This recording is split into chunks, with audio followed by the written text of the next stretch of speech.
नमस्कार दोस्तों, स्वागत है आप सभी का सिविल एस्पिरेंट प्लस के इस प्लेटफॉर्म पे। और हम पढ़ रहे हैं यूपी पीसीएस के लिए एथिक्स। और ये जो हमने लिख रखा विजुगेसु फाउंडेशन बैच, ये हम चला रहे हैं यूपी पीसीएस के लिए यूट्यूब पर फ्री ऑफ कॉस्ट। ये सीरीज़ फ्री है, फ्री में ये बैच हम आपको पढ़ा रहे हैं। तो हम अभी तक क्या कर चुके थे, हमने अभी तक जो कवर किया एक बार उसको भी समझ लेते हैं। हमने अभी तक नीति शास्त्र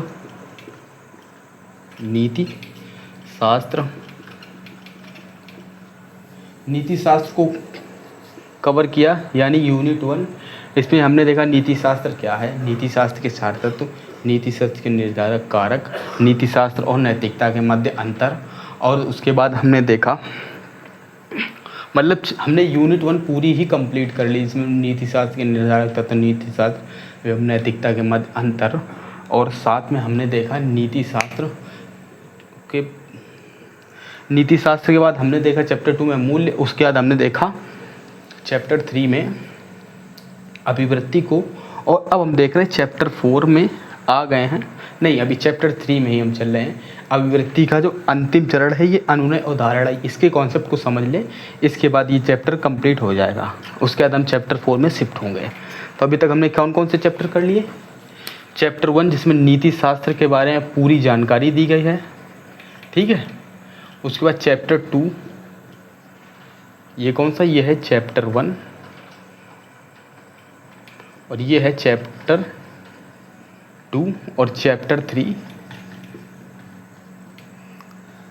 जिसमें अभिवृत्ति के बारे में पूरी जानकारी दी गई है। तो अभी हमने अभिवृत्ति के लगभग सारे कॉन्सेप्ट देख लिए। और अभिवृत्ति के हम लास्ट चरण में, जहाँ पर हमने अभी देखा सामाजिक प्रभाव, और कल हमने देखा सामाजिक प्रभाव, और आज देखने जा रहे अनुनय या धारणा। तो चलिए शुरू करते हैं। अनुनय या धारणा। अनुनय या धारणा क्या, ये किसी व्यक्ति के मनोवृत्ति, विश्वास या व्यवहार को बदलने की प्रक्रिया। क्या, किसी व्यक्ति की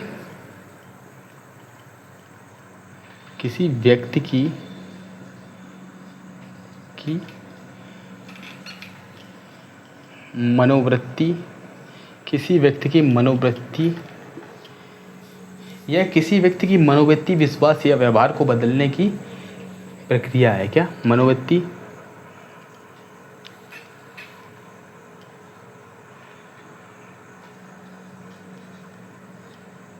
यह किसी व्यक्ति की व्यवहार, मनोवृत्ति, व्यवहार या विश्वास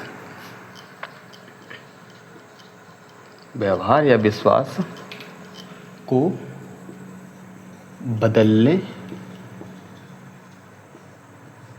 की प्रक्रिया है। धारणा क्या, यह एक व्यक्ति की मनोवृत्ति, व्यवहार या विश्वास को बदलने की प्रक्रिया है। तो अभिव्यक्ति की परिभाषा तो इतनी ही काफ़ी है, और मैंने कल आपको एक परिभाषा और लिखवा दी थी। तो ये 2 परिभाषाएं हो गई, इतनी काफ़ी है परिभाषाओं के लिए। हम समझते हैं सीधे इसके कॉन्सेप्ट को। इसके जैसे हमने देखा था, सामाजिक प्रभाव को 3 रूपों में बांटा गया था, अनुरूपता, अनुपालन और आज्ञाकारिता। उसी तरीके से अभिव्यक्ति के भी 3 चरण, अनुनय के भी 3 चरण हैं। तो अनुनय के 3 चरणों को हमें देखना है। तो अनुनय के जो 3 चरण हैं, इन 3 चरणों को बांटा है जेराफ आर मिलर ने। इसे परिभाषित किया किसने, लिखिए,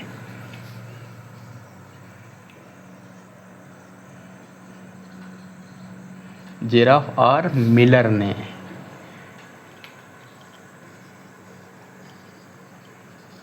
इसे परिभाषित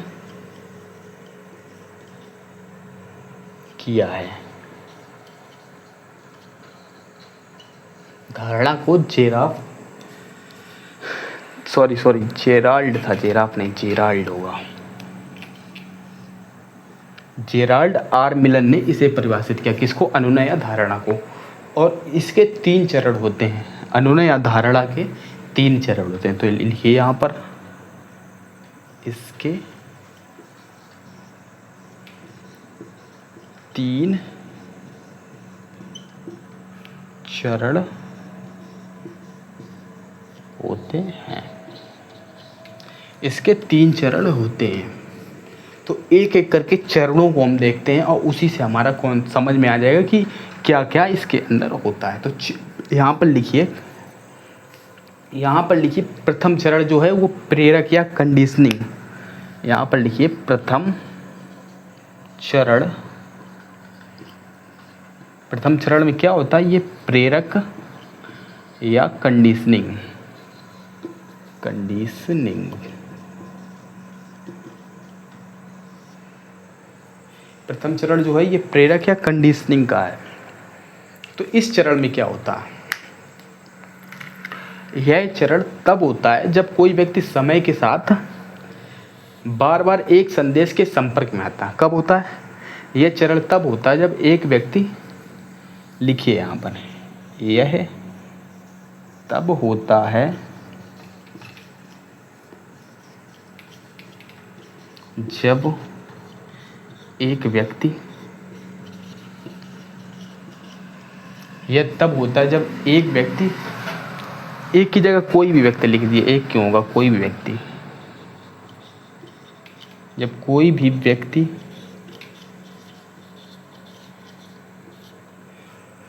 एक ही संदेश, जब कोई भी व्यक्ति एक ही संदेश, यह तब होता है जब कोई भी व्यक्ति एक ही संदेश के संपर्क में आता है, के संपर्क में आता है।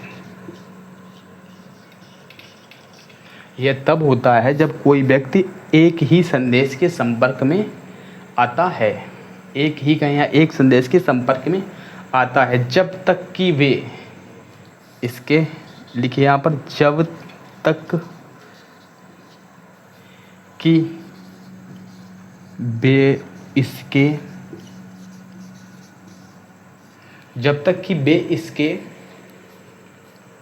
अभ्यस्त ना हो जाएं, और जब तक कि वे इसके अभ्यस्त ना हो जाएं,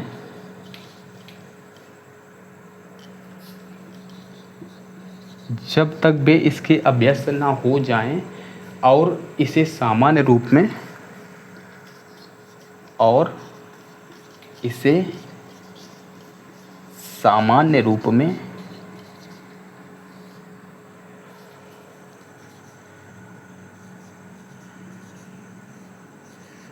और इसे सामान्य रूप में स्वीकार करना शुरू ना कर दें, स्वीकार करना शुरू ना कर दें, ना कर दें। प्रथम चरण कब तक चलता है, यह तब होता है जब यह तब होता है जब कोई भी व्यक्ति एक संदेश, एक ही नहीं, यहाँ पर एक संदेश के संपर्क में आता है, जब तक कि वे इसके अभ्यस्त ना हो जाएं और इसे सामान्य रूप से स्वीकार करना शुरू ना कर दें। यानी कि पहला चरण जो प्रेरक है उसमें ये घटना होती है कि कोई व्यक्ति एक संदेश के संपर्क में आता है और वह इसके अभ्यस्त ना हो जाए तब तक वो रहता है, और इसमें सामान्य रूप से वह इसे स्वीकार करना शुरू कर देता पहले चरण में।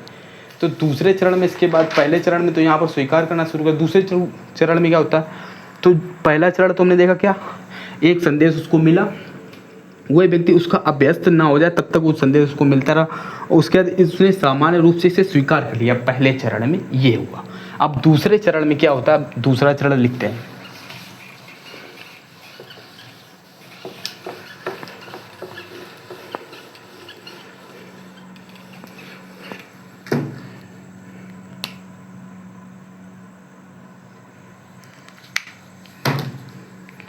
जो दूसरा चरण है,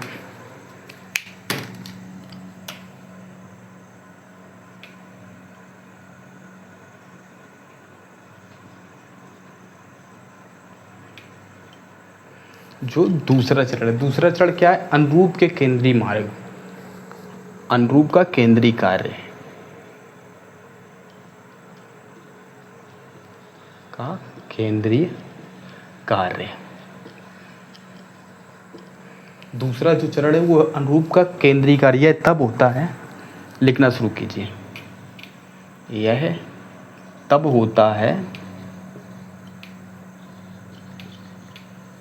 यह तब होता है जब कोई व्यक्ति, यह तब होता है जब कोई व्यक्ति उसके सामने, यह तब होता है जब कोई व्यक्ति उसके सामने पेश किए जा रहे तर्कों, पेश किए जा रहे तर्कों, यह तब होता है जब कोई व्यक्ति उसके सामने पेश किए जा रहे तर्कों का सावधानी पूर्वक मूल्यांकन करता है। तर्कों का सावधानी पूर्वक मूल्यांकन करता है। यह तब होता है जब कोई व्यक्ति उसके सामने पेश किए जा रहे तर्कों का सावधानी पूर्वक मूल्यांकन करता है और कारण के आधार पर उन्हें स्वीकार करने, और कारण के आधार पर उन्हें स्वीकार करने, और कारण के आधार पर उन्हें स्वीकार करने या करने का निर्णय लेता है। क्या? स्वीकार करने या करने का निर्णय लेता है।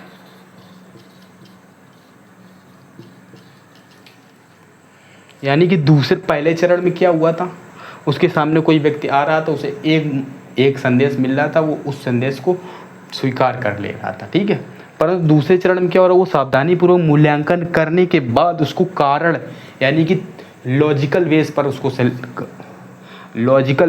स्वीकार कर रहे हैं। यानी कि पहले चरण में कोई लॉजिक नहीं था, ऐसे ही चल रहा था, और दूसरे चरण में क्या है, लॉजिक आ गया। और अब तीसरे चरण में को देखते हैं। जो तीसरा चरण है,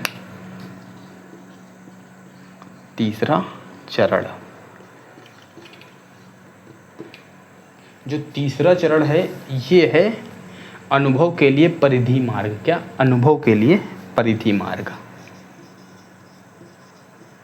अनुभव के लिए परिधि मार्ग। जो तीसरा चरण है वो अनुभव के लिए परिधि मार्ग है।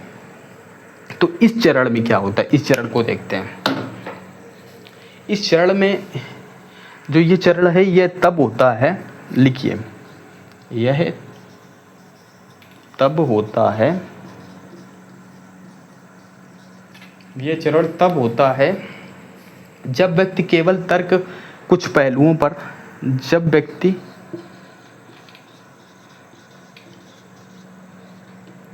तर्क कुछ पहलुओं पर,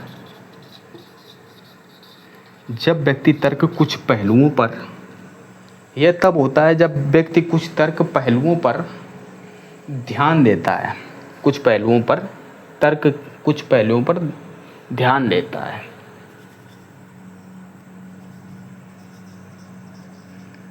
ध्यान देता है,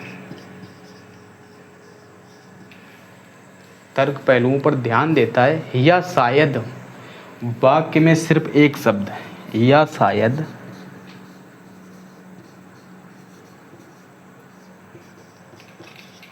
वाक्य में केवल एक शब्द, या शायद बाद में वाक्य में सिर्फ एक शब्द, सिर्फ या केवल एक ही चीज होता है, पर यहाँ पर सिर्फ लिख दीजिए।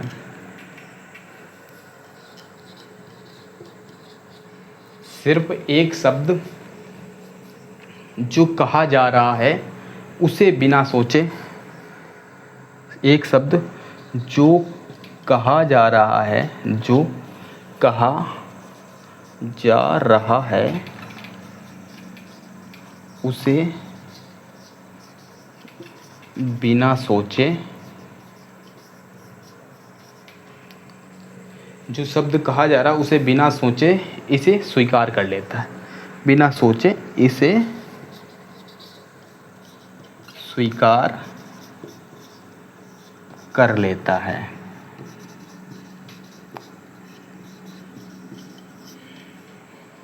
तो ये हो गया तीसरा चरण। पहले चरण में क्या था, कोई लॉजिक वॉजिक नहीं। दूसरे चरण में लॉजिक, सावधानी पूर्वक और इवैल्यूएशन के साथ में वो काम कर रहा है और कारण के आधार पर यानी रीजन के बेस पर वो उसे स्वीकार कर रहा है। और लास्ट चरण में क्या हो रहा है, वो तर्क कुछ पहलुओं पर तो ध्यान दे रहा है पर शायद वाक्य में सिर्फ एक शब्द जो कहा जा रहा है उसे बिना सोचे स्वीकार कर रहा है। समझ रहे हैं ना, बिना सोचे यहाँ पर स्वीकार कर रहा है। तो ये हो गए 3 चरण इसके अनुनय के या धारणा के। तो अब धारणा के चरण तो हमने देख लिए, चरणों में ये समझ लिया कि किस तरीके से 3 चरणों में धारणा कार्य करती है। और ये चरण दिए थे जिराफ आर मिलर। ठीक है, अब देखते हैं अनुनय या धारणा के कुछ घटक। बस हमें घटक ही देखने, उसके बाद देखनी प्रक्रिया और धारणा हमारी खत्म। तो अनुनय या धारणा के घटक देखते हैं।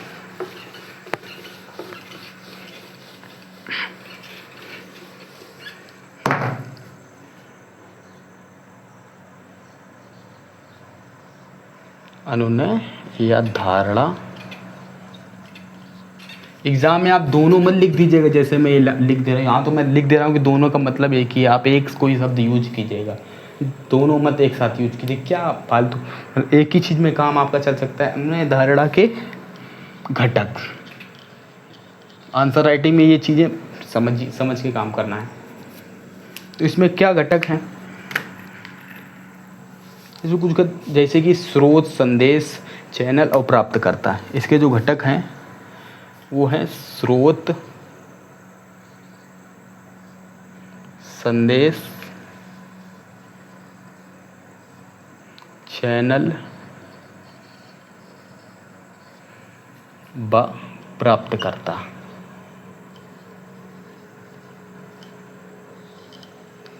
ये घटक हैं धारणा के। अभी हमने जब चरण देखे थे तो उनमें भी इन चीज़ों का महत्व था।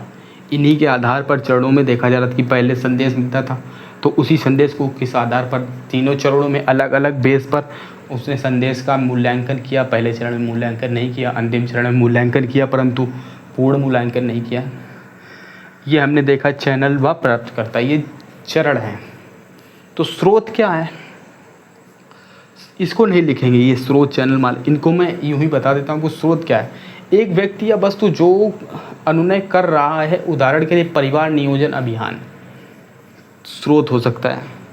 तो उसका चैनल, उसका संदेश किस तरीके से समाज में जाएगा, तो उसके लिए एक चैनल की आवश्यकता होगी। यानी कि चैनल क्या होंगे, चैनल होंगे रेडियो, टेलीविज़न, समाचार, इन सब चैनल के माध्यम से उनका कार्य किया जाएगा। और प्राप्तकर्ता कौन होंगे, जो इसके लाभार्थी होंगे या जिनको ये योजना का असल में जो पात्र होंगे इसके लिए, उनको प्राप्तकर्ता कहेंगे। तो क्या स्रोत क्या था, स्रोत मान लीजिए किसी एक योजना को, मान लीजिए जैसे कि मान लीजिए परिवार नियोजन को मान लीजिए, तो वो हो गया उसका संदेश कैसे पहुंचाया जाए जनता तक। तो ये योजना तो यहाँ पर बनी, उसका संदेश पहुंचाना, उस संदेश को पहुंचाने के लिए चाहिए चैनल। चैनल में क्या चीज़ें आ सकती हैं, रेडियो, मीडिया, टेलीविज़न, अखबार। और उसका प्राप्तकर्ता कौन होगा, जो उसके लिए आहार्य होगा, यानी कि जो उसके लिए पात्र होगा, जिसके पास आहारता होगी वही प्राप्तकर्ता होगा। ये हो गया अनुनय या धारणा के घटक। ये 4 याद रखिएगा, बहुत आसानी से याद हो जाएंगे, तो कोई भी कठिन चीज़ नहीं। और आप इसमें कोई भी एक स्रोत के तौर पर उदाहरण रख सकते हैं। आप यहाँ पर रख लीजिए पीएम किसान स्कीम, तो स्कीम है, वो स्रोत है। वहीं पर संदेश क्या है, उस योजना को संदेश है, उस संदेश को इस प्राप्तकर्ता तक कैसे पहुँचाया जाएगा, तो उसके लिए चैनल की ज़रूरत होगी। चैनल क्या है, मीडिया है, संचार है, रेडियो है, अखबार हैं, और भी कई माध्यम हैं। आजकल तो सोशल मीडिया भी है। इस तरीके से आप संचार, इन तक संदेश पहुंचाया जा सकता प्राप्तकर्ताओं तक। तो तो ये हो गई अनुनय के घटक। अब देखते हैं अनुनय की प्रक्रिया।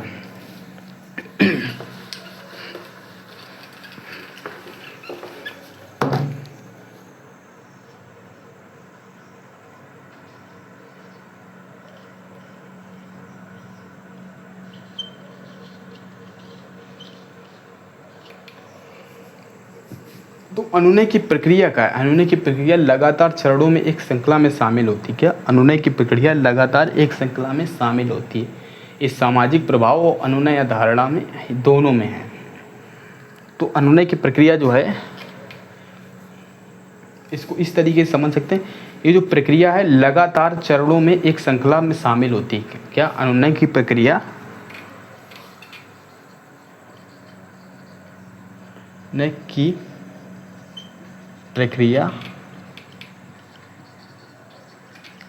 लगातार अनुनय की प्रक्रिया लगातार चरणों की श्रृंखला में शामिल होती। चरणों की श्रृंखला में शामिल होती है। चरणों की श्रृंखला में शामिल होती है।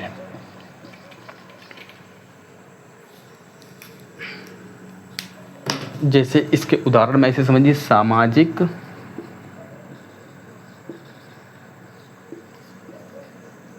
प्रभाव में अनुनय या धारणा।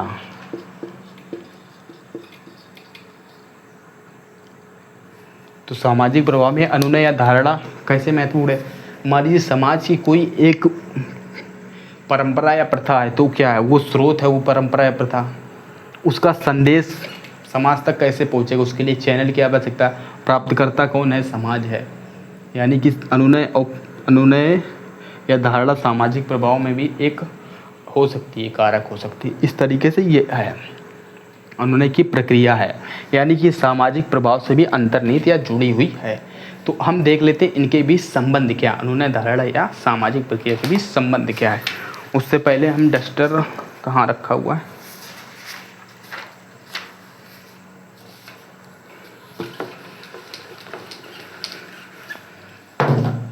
तो हम देख लेते हैं सामाजिक प्रभाव व अनुनय के मध्य संबंध।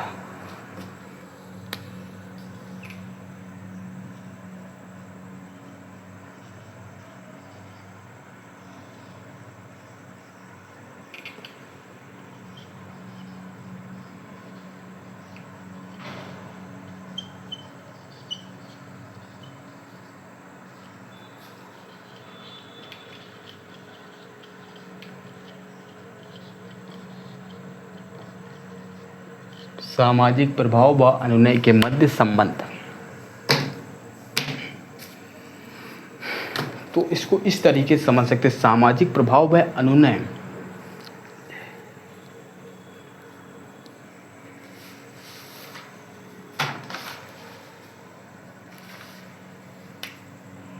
लिखना शुरू कीजिए। सामाजिक प्रभाव व अनुनय,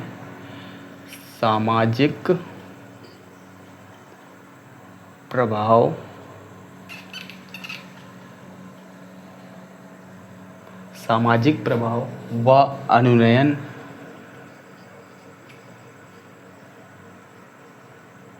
सामाजिक प्रभाव व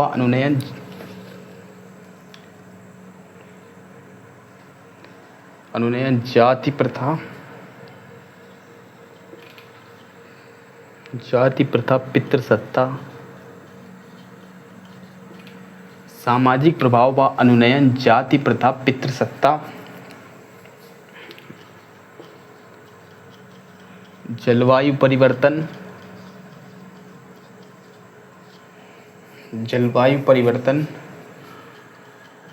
ठोस अपशिष्ट प्रबंधन,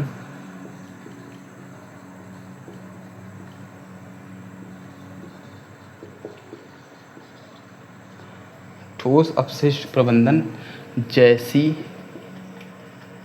सामाजिक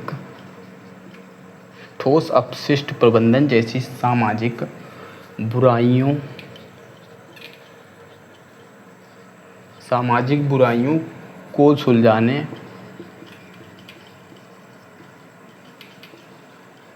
सामाजिक बुराइयों को सुलझाने के संदर्भ में अहम भूमिका निभाता है। के संदर्भ में अहम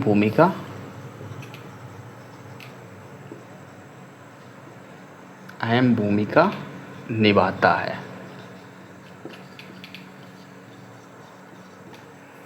एक पॉइंट तो ये हो गया।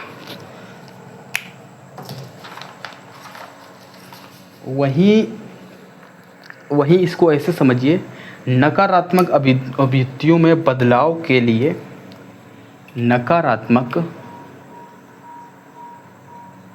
नकारात्मक अभिवृत्तियों में बदलाव के लिए नकारात्मक अभिवृत्तियों में बदलाव के लिए नकारात्मक अभिव्यक्तियों में बदलाव के लिए सामाजिक प्रभाव व अनुनयन नकारात्मक अभिव्यक्ति में बदलाव के लिए सामाजिक प्रभाव व अनुनयन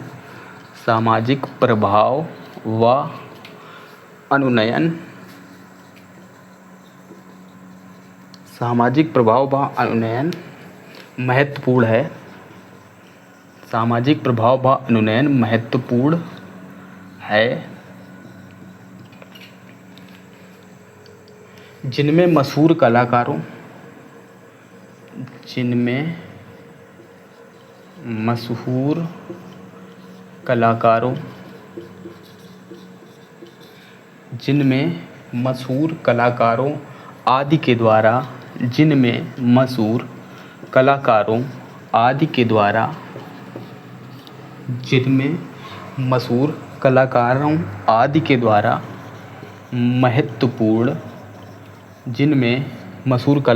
आदि के द्वारा महत्वपूर्ण भूमिका निभाई जाती है।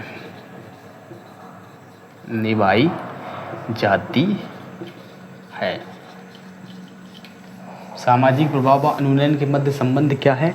तो ये देखिए, सामाजिक प्रभाव व अनुनयन जाति प्रथा, पितृसत्ता, जलवायु परिवर्तन, ठोस अपशिष्ट प्रबंधन जैसी सामाजिक बुराइयों को सुलझाने में अहम भूमिका निभाता है।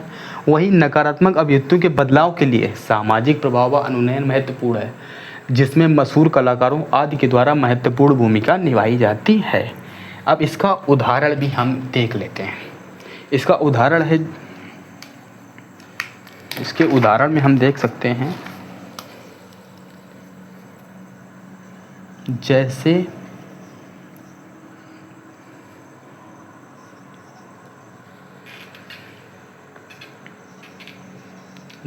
स्वच्छ भारत अभियान,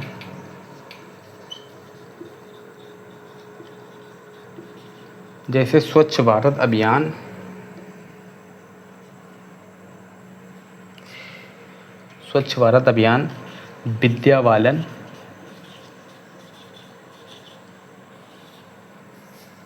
व अमिताभ बच्चन के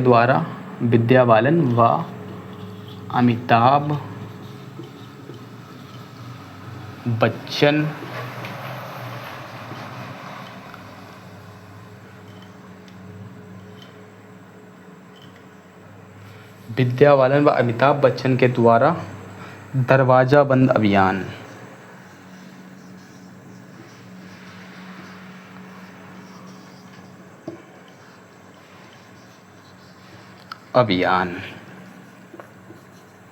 इसका एक अन्य उदाहरण भी आप लिख सकते हैं, तो और लगा के लिख लीजिए, और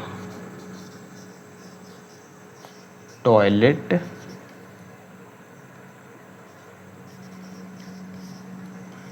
एक प्रेम कथा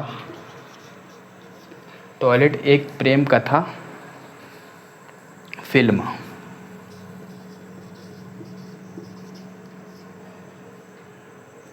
टॉयलेट एक प्रेम कथा फिल्म। ये इसके कुछ उदाहरण हैं। सामाजिक प्रभाव व अनुनयन के मध्य संबंध, लगभग मैंने आपको ये 50 से 60 शब्दों में लिखवा दिया, इतना काफ़ी है। बाकी यदि आपकी इच्छा है तो आप और इसको घटा बढ़ा सकते हैं अपने अनुसार, परंतु मेरे हिसाब में इतना कंटेंट काफ़ी है। तो अब हम देख लेते हैं सिविल सेवा में सामाजिक प्रभाव और अनुनयन का उपयोगिता। इसके बाद हमारा सामाजिक प्रभाव और अनुनयन का चैप्टर क्लोज हो जाएगा।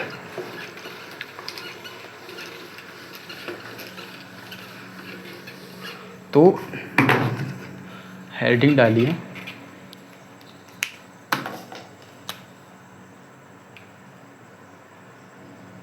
सिविल सेवा में सामाजिक प्रभाव, सिविल सेवा में सामाजिक प्रभाव व अनुनयन की उपयोगिता।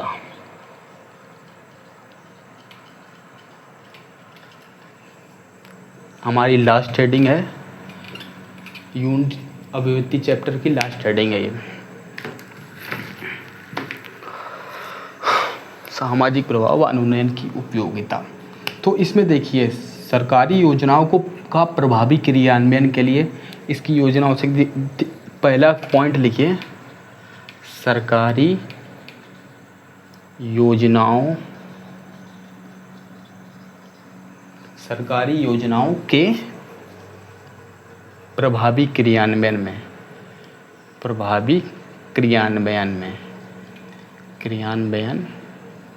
में इसकी उपयोगिता की बात करें तो सरकारी योजनाओं के प्रभावी क्रियान्वयन में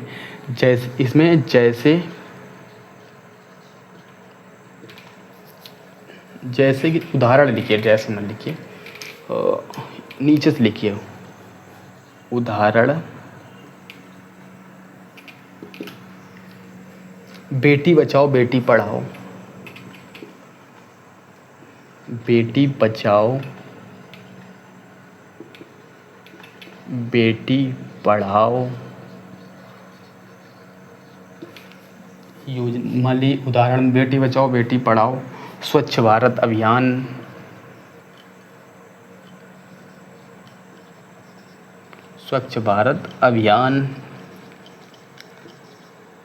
बेटी बचाओ बेटी पढ़ाओ योजना, स्वच्छ भारत अभियान, उज्ज्वला योजना,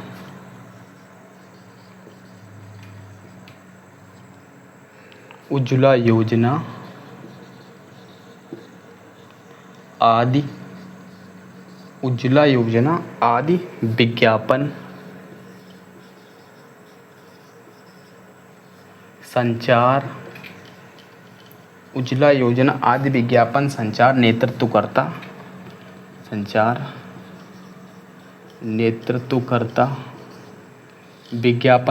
नेतृत्वकर्ता द्वारा सामाजिक प्रभाव व अनुनयन, नेतृत्वकर्ता द्वारा सामाजिक प्रभाव व अनुनयन, सामाजिक प्रभाव व अनुनयन।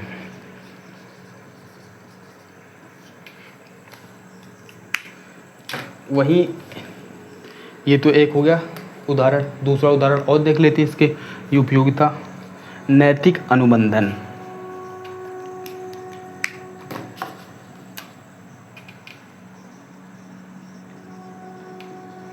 नैतिक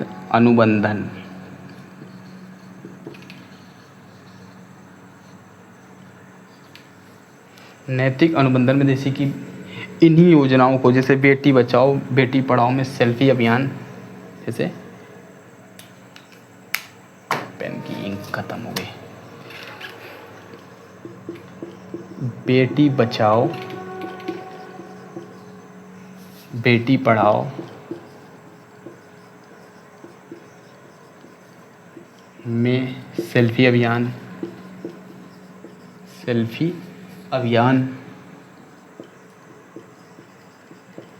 बेटी बचाओ बेटी पढ़ाओ में सेल्फी अभियान हो गया।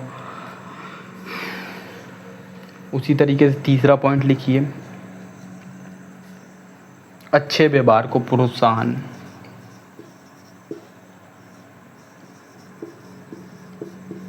अच्छे व्यवहार को प्रोत्साहन, अच्छे व्यवहार को प्रोत्साहन, जैसे ऑनलाइन पेमेंट को बढ़ावा देने हेतु पुरस्कार योजना, जैसे ऑनलाइन पेमेंट को बढ़ावा देने हेतु पुरस्कार योजनाएं। ये हो गई कुछ, ठीक है। इतनी चीज़ें। और क्या हो सकता है, एक कारण और लिख सकते हैं आप, लिखना चाहें तो कानून व नियमों का पालन में, कानून व नियमों का पालन, कानून व नियमों का पालन, नियमों का उल्लंघन करने पर दंड। इसका सबसे अच्छा उदाहरण है, नियमों का उल्लंघन करने पर दंड दिया जाता है। क्या? नियमों का उल्लंघन करने पर दंड, ठीक है। अब ये देख ले, सामाजिक अनुनयन व सामाजिक प्रभाव व अनुनयन के तरीके। इसको फ्लो चार्ट के माध्यम से बना लेते हैं, ठीक है, डायग्राम के माध्यम, फ्लो चार्ट डायग्राम नहीं, दूसरे तरीके से बनाते हैं।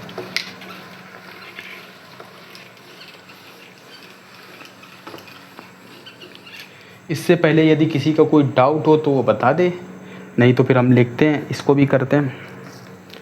लिखता हूँ मैं, तब तक आप लोग डाउट लिखिए, ठीक है। सामाजिक प्रभाव व अनुनयन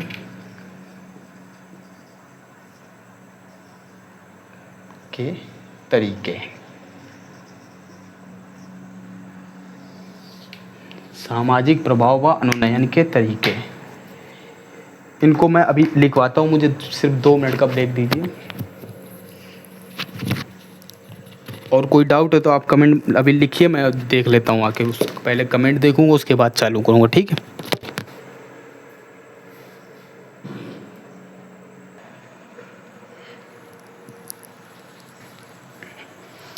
सामाजिक प्रभाव व अनुनयन के तरीके, तो इनको देख लेते हैं। सामाजिक प्रभाव व अनुनयन के तरीके, तो इनमें हम सिंपली कीवर्ड आपको लिख करके बता देते हैं। जैसे सामाजिक प्रभाव अनुनयन के एक तरीका हो सकता है नेतृत्व,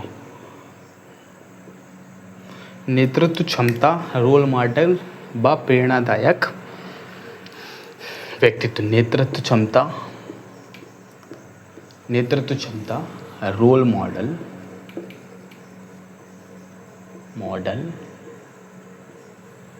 और कौन हो सकता है इसमें, वह प्रेरणादायक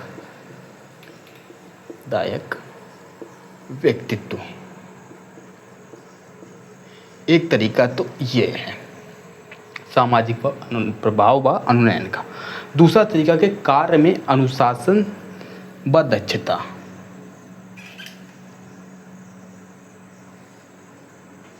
कार्य में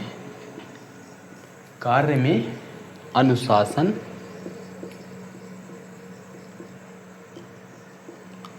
व दक्षता। कार्य में अनुशासन व दक्षता। और क्या तरीका हो सकता है? और तरीका हो सकता है सामाजिक संपर्क को बढ़ाना। सामाजिक संपर्क को बढ़ाना। सामाजिक संपर्क को बढ़ाना एक तरीका ये भी हो सकता है सामाजिक प्रभाव व अनुनयन का। और क्या तरीके हो सकते हैं? नैतिक अनुनय, आदर्श व्यक्तित्व। क्या? नैतिक अनुनय,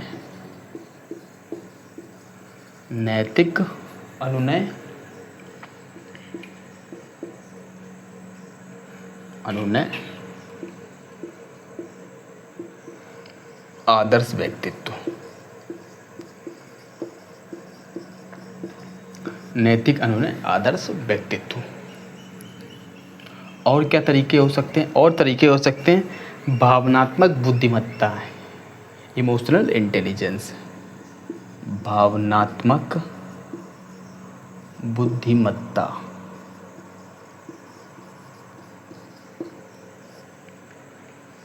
और तरीके हो सकते हैं सेवा के लिए दृढ़ संकल्प, सेवा के लिए दृढ़ संकल्प, सेवा के लिए दृढ़ संकल्प, सेवा के लिए दृढ़ संकल्प। और क्या हो सकता है? कानून व नियम व संविधान। क्या और किस तरीके से सामाजिक अनुनय प्रभाव का तरीका बनाया जा सकता है? तो उसमें सामाजिक प्रभाव के लिए कानून, नियम व संविधान, कानून, नियम व संविधान, ये भी एक तरीका हो सकता है। तो हमने देखा अभी सामाजिक प्रभाव व अनुनयन के तरीके, कौन कौन से तरीके हो सकते हैं। एक तो नेतृत्व क्षमता से या रोल मॉडल या प्रेरणादायक व्यक्तित्व से सामाजिक प्रभाव या अनुनयन को किया जा सकता है। और क्या तरीका और है? कार्य में अनुशासन व दक्षता से, ठीक है। और सामाजिक संपर्क को बढ़ाना, इससे भी नैतिक सामाजिक प्रभाव अनुनयन बढ़ता है, ठीक है। और क्या होता है? नैतिक अनुनय, आदर्श व्यक्तित्व। नैतिक अनुनय का मतलब किसी आइडियल पर्सन का अनुनय करना, यानी कि उसकी फॉलो करना। भावनात्मक बुद्धिमत्ता से भी सामाजिक प्रभाव और अनुनय का कार्य किया जा सकता है। सेवा के लिए दृढ़ संकल्प से और कानून, नियम व संविधान से भी ऐसा कार्य किया जा सकता है। तो अब इसके ये हो गया हमारा सामाजिक प्रभाव अनुनय के तरीके। तो ये होगा कंप्लीट, ये चैप्टर अब कंप्लीट है। बाकी आप लोग यदि कुछ, पहली बात तो कुछ रह नहीं गया, और अब आपको किताब से अच्छे से पढ़ना है, अपने नोट्स कंप्लीट करने। तो आज की क्लास तो हम लोगों ने कंप्लीट कर ली। अभी यदि किसी ने डाउट, देख लेता हूँ मैं आपके क्या है।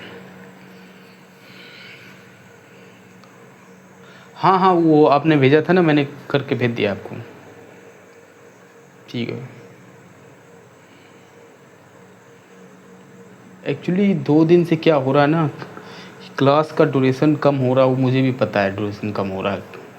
पर आप इस बात की चिंता मत कीजिएगा, आपका 30 दिन में, मैंने कहा था 30 दिन में मैं आपका कवर करा दूंगा पूरा, लगभग, ठीक है। ठीक है, ठीक। अच्छा, आप बैच के बारे में पूछ रहे हैं, नया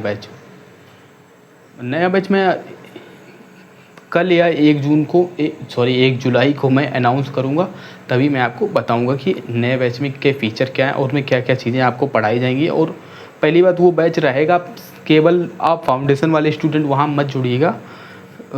एक तरीका हो सकता है, आप फाउंडेशन वाले जिन्होंने पढ़ाई कर रखी वो जुड़िए वहाँ पर आकर के, और जिनका टारगेट ईयर इस साल का है वो लोग जुड़ेंगे उसमें। वो केवल प्रीलिम्स फोकस रहेगा उसमें। हाँ, हम कोशिश करेंगे कि दिन में 11 या 12 बजे टाइमिंग अपने हिसाब से एडजस्ट कर लेंगे, उस टाइम पे आपको क्लास अपलोड कर दी जाए, तो यूट्यूब वालों का भी फ़ायदा हो जाएगा और आप लोगों का भी हो जाएगा। हाँ, ठीक है, ठीक है। करंट अफेयर का, हाँ, करंट अफेयर उसी बैच में मैं पूरा 1 साल का, मैं लगभग मान लीजिए आपका लास्ट ईयर नवंबर से लेकर के और इस साल के नवंबर तक का पूरा मैं आपको करा दूंगा। तो आप इस बात से तो बिल्कुल निश्चिंत रहिए, आपको करंट अफेयर पूरा वहीं पर करा दिया जाएगा उसी बैच में, ठीक है। तो करंट के लिए आपको चिंता नहीं करनी है। हाँ, बाकी डेली करंट अफेयर का, अच्छा, वो मैं अभी नहीं, अभी आप मंथली मैगजीन पढ़िए, आगे चल के यदि हमारा प्लान बनता तो फिर हम डेली करंट अफेयर भी लाएंगे आप लोगों के लिए। अभी फ़िलहाल मेरा सुझाव है कि आप मंथली मैगजीन कीजिए। हाँ हाँ, ये आपका विकल्प सही कि मैं मंथली मैगजीन आपको यहाँ पर करा सकता हूँ, कवर करके रिकॉर्ड करके आपको डाल देता हूँ चैनल पे, आप लोग देखिए वहीं पर। ये हो सकता है, ये तरीका हो सकता है। ठीक है, ठीक है। आपने आंसर लिखा था, अब आपको उसमें प्रॉब्लम हो रही है, क्या प्रॉब्लम हो रही?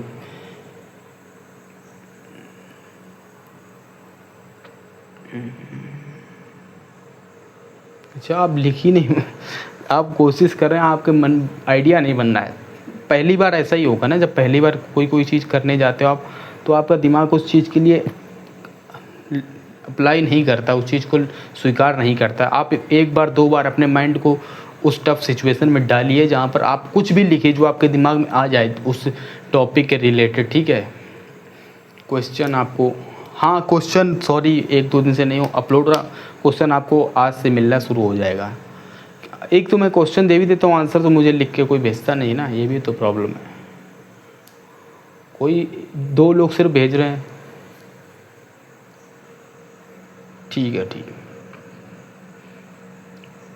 इतना काफ़ी है। और बाकी आप लोग किताब पढ़ के देखेंगे तो आप समझ जाएंगे कि आपके पूरा डायमेंशन कवर किया गया है। और सिलेबस तो आपके टेबल पर होना ही चाहिए, क्योंकि जितनी चीज़ें मैं कराता जा रहा हूँ आप सिलेबस से मैच करते जाइए, वो सब चीज़ें होती जा रही हैं। तरीका तो ये है कि आप अपना सिलेबस रख लीजिए और उसमें बाकायदे इस तरीके के बॉक्सेस बना लीजिए, जो जो चीज़ें कंप्लीट हुई उनको टिक करते जाइए। हाँ ठीक है ठीक है, और किसी का कोई डाउट?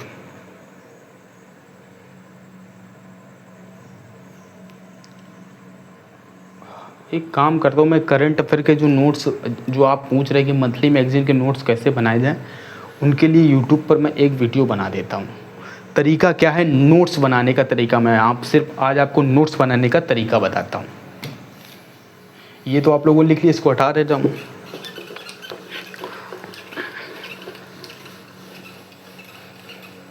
देखिए वो प्रक्रिया तो मैंने आपको बता रखी कि आपने क्लास नोट लेक्चर कंप्लीट किए, देन आफ्टर किए, वो उसके बाद वो बुक पढ़ी और वो सब में जो एडिशन करते हैं वो अलग चीज़। मैं यहाँ पर आपको सिर्फ करंट अफेयर के नोट्स बता रहा हूँ। करंट अफेयर नोट्स के 2 तरीके हैं। देखो करंट अफेयर है क्या, पहले तो ये जान लीजिए। करंट अफेयर्स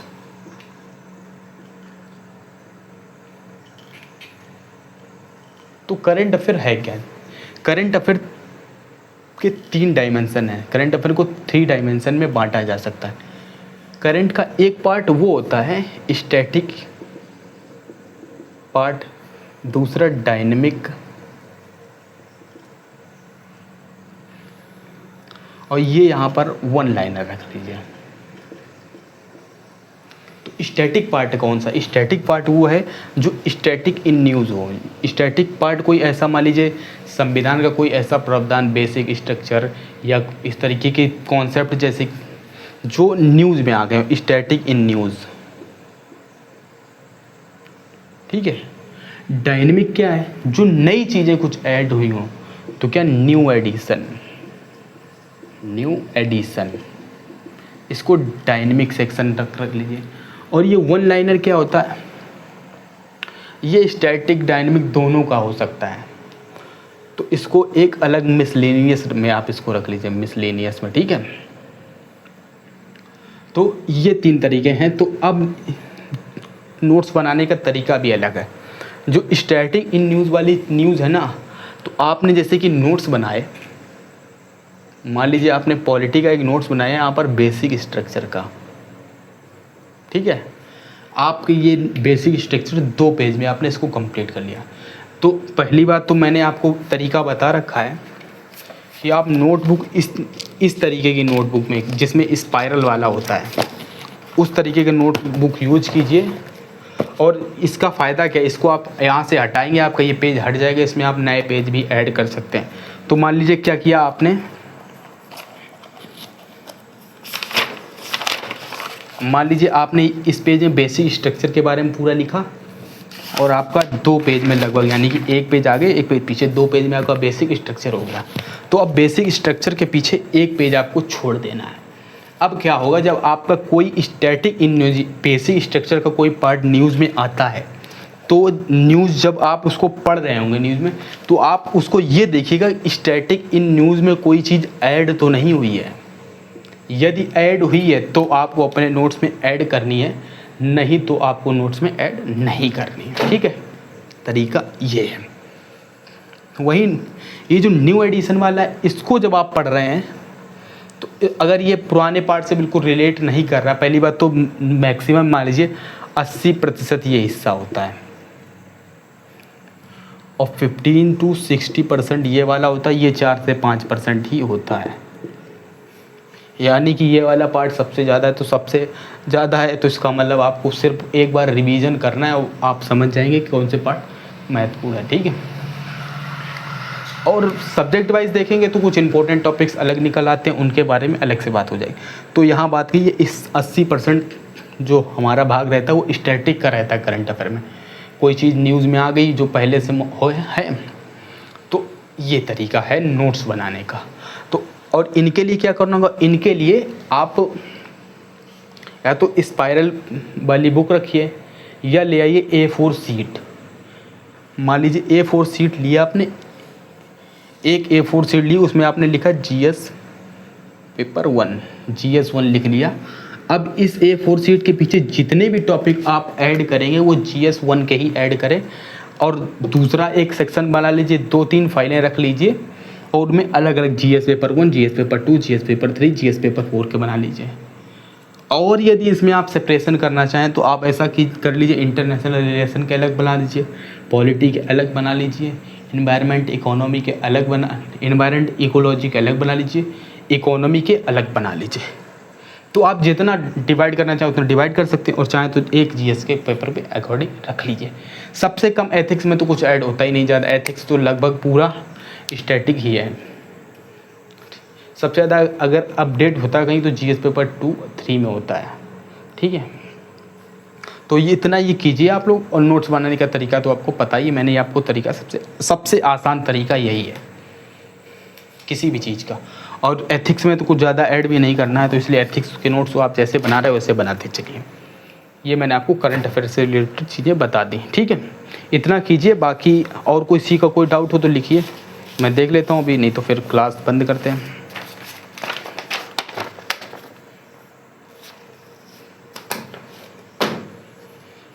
अच्छा, किसी का कोई डाउट नहीं?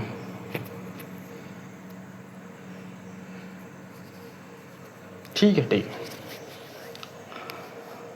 हाँ हाँ, ठीक है, फिर क्लास बंद करते हैं।